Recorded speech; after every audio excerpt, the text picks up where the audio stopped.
গোবিন্দ! পাষণ্ড অশ্বত্থামা, তুমি নিজের শক্তি সর্বদাই অপব্যবহার করেছ। তুমি যে কার্য করেছ এরূপ কার্য সমগ্র সংসারে আজ পর্যন্ত কেউ করেনি।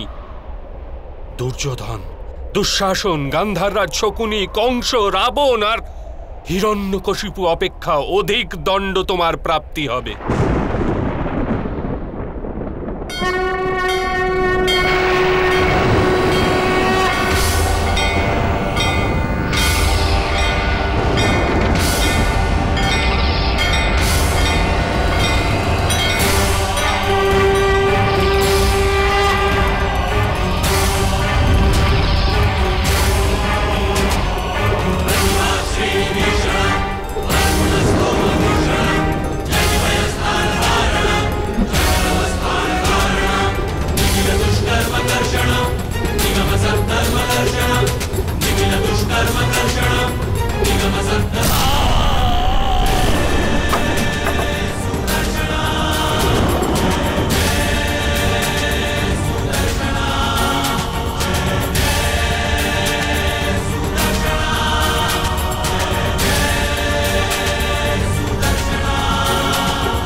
তোমার মৃত্যুর ভয় নেই, তাই না অশ্বত্থামা? আমি তোমার থেকে তোমার মৃত্যুই ছিনিয়ে নিলাম। তোমাকে অমর হওয়ার অভিশাপ দিচ্ছি আমি। তোমার প্রত্যেকটি অঙ্গে পচন ধরবে, প্রত্যেকটি রোমকূপ থেকে পুঁজ বেরোবে। তোমার নিকট কেউ আসবে না অশ্বত্থামা। একাকী সময়ের অন্তিম অবধি পৃথিবীর কোণে কোণে আশ্রয় খুঁজবে। প্রতিক্ষণ মৃত্যুর জন্য প্রার্থনা করবে, কিন্তু তোমার মৃত্যু প্রাপ্তি হবে না কিছুতেই। অজ্ঞান হয়ে বাঁচবে, অন্ধকারে বাঁচবে। সমস্ত সমাজ তোমাকে ধিক্কার দিতে থাকবে, কিন্তু তুমি শ্বাস নিতে থাকবে অশ্বত্থামা, শ্বাস নিতে থাকবে।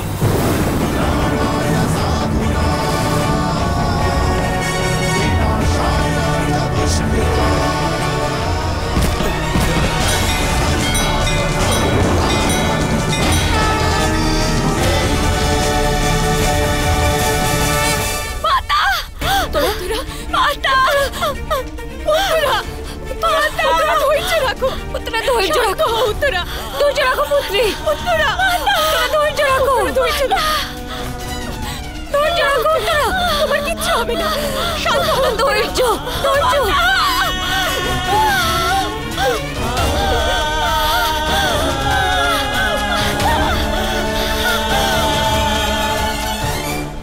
উত্তরা, উত্তরা, তোমার কিচ্ছু হবে না, তোমার কোনো ক্ষতি হবে না। উত্তরা, উত্তরা, উত্তরা, তোমার গর্ভে পাণ্ডু পুত্রদের ভবিষ্যৎ পালিত হচ্ছে। উত্তরা, তুমি নিজের গর্ভকে মরতে দিতে পারো না পুত্রী। ওর গর্ভে অশ্বত্থামা ব্রহ্মাস্ত্র দিয়ে প্রহার করেছে পাঞ্চালী। আমাদের ভবিষ্যৎ শেষ হয়ে গেছে।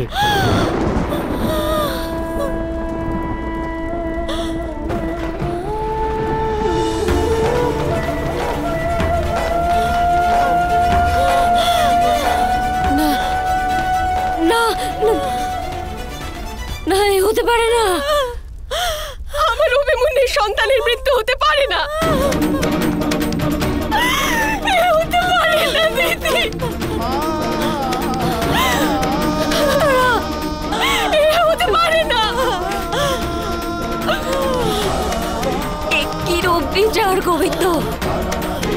আপনি বলেছিলেন বিধ্বংস হবে, কিন্তু এইরূপ বিধ্বংস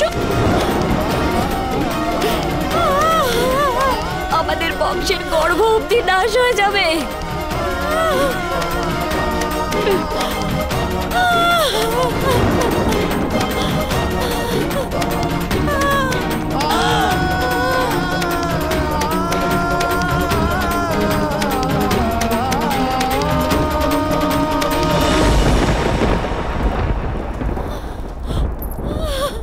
ভ্রাতাশ্রী, আমি যোগমায়া। আমি আপনার প্রাণ রক্ষা করেছিলাম। ভ্রাতাশ্রী বলরামকে রক্ষার জন্য ওনাকে মাতা দেবকীর গর্ভ থেকে নির্গত করে মাতা রোহিণীর গর্ভে স্থাপন করেছিলাম।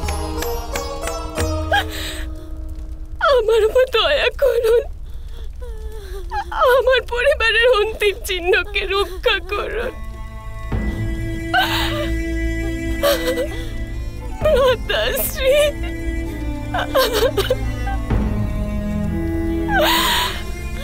শান্ত হও ভগিনী সুভদ্রা। পাণ্ডবদের ভবিষ্যৎই এই সংসারের ভবিষ্যৎ, আর তার বিনাশ আমি হতে দেব না।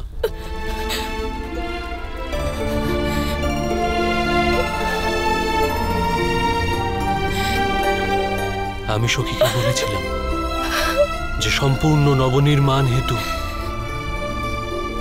পূর্ণ বিধ্বংস অবশ্যই হবে, কিন্তু যতক্ষণ সময়ের বিনাশ না ঘটছে ততক্ষণ ভবিষ্যতের বিনাশ হতে পারে না সুভদ্রা, হতে পারে না।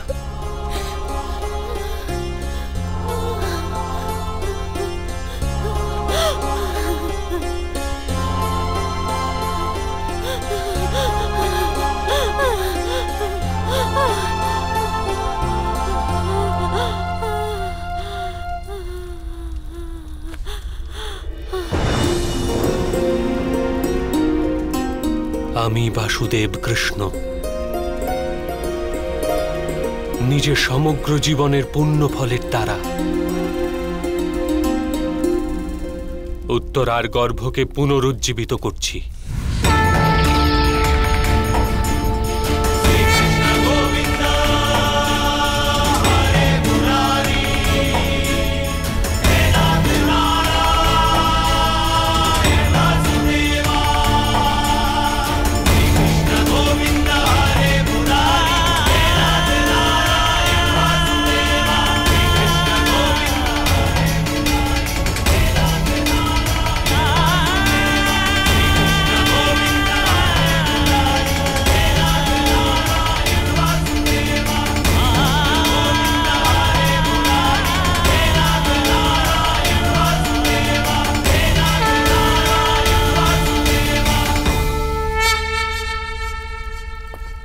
একবার মরণের পর পুনরুজ্জীবন ঘটলে তাকে দ্বিজ বলা হয়।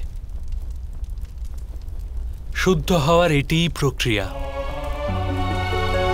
আজ অভিমন্যু সন্তান নিজের মাতার গর্ভে মৃত্যুপ্রাপ্ত হয়ে দ্বিজে রূপান্তরিত হয়েছে, অর্থাৎ শুদ্ধ হয়ে গেছে।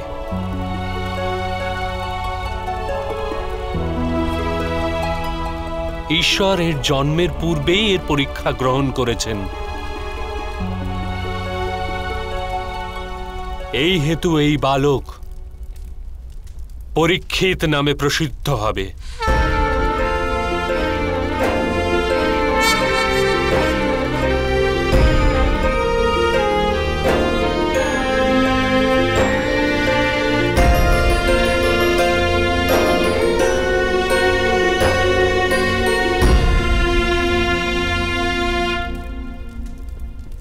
পাণ্ডুপুত্রগণ, আজ যুদ্ধের অন্তিম পর্ব পূর্ণ হল।